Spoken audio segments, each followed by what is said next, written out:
आज मैं ये बोल रहा हूँ, शायद आज 12 तारीख है, कितनी है सर? जी, आज 12 तारीख है ना सर। तो मैं आपको ये बोल रहा हूँ सर कि आपको एक शॉकिंग लगेगा। आप अभी कुछ दिन के बाद एक और न्यूज़ सुन लेंगे कि नेपाल की गवर्नमेंट गिरने वाली। क्या नेपाल के जलने की असली वजह 26 सोशल मीडिया ऐप्स को बैन करना ही था? देखिए, किसी भी देश का तख्ता पलट हो जाना कोई छोटी बात नहीं होती है, क्योंकि इसके पीछे होती है सालों साल की साजिश।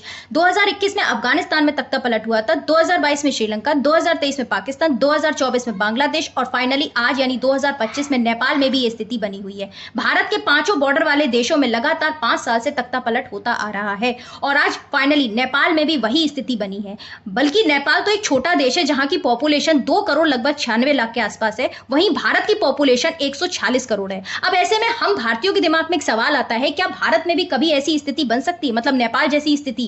तो देखिए, भारत की ये जो 146 करोड़ की जनसंख्या है, उस पर भी एक बहुत बड़ा क्वेश्चन मार्क है कि इसी जनसंख्या के अंतर्गत सबसे ज्यादा जिहादी समूह के लोग भी हमारे देश में पाए जाते हैं, मिशनरी भी सबसे ज्यादा हमारे देश में है, वामपंथी भी हमारे देश में है, विदेशों से फंडिंग भी भारत में सबसे ज्यादा कराई जाती है और इस समय 2 करोड़ से ज्यादा रोहिंग्या भारत में दीमक की तरह काम कर रहे हैं और साथ ही साथ भारत में ही सबसे ज्यादा भ्रष्ट नेता, भ्रष्ट पार्षद और भ्रष्ट विधायक पाए जाते हैं और कन्वर्टेड हिंदुओं की तो आप बात ही मत करिए कि कितने इस समय मौजूद होंगे। इसके अलावा 2010 में घटिया कांग्रेस के द्वारा एक फॉरेन कंट्रीब्यूशन रेगुलेशन एक्ट करके एक नियम बनाया गया था, जिसके तहत विदेशों से भारत को फंडिंग मिलती है। मान लीजिए किसी एनजीओ को, भारत के किसी एनजीओ को अमेरिका से फंडिंग मिलती है, तो वो अमेरिका का झंडा लहराएगा, अमेरिका की ही बोलबाला करेगा।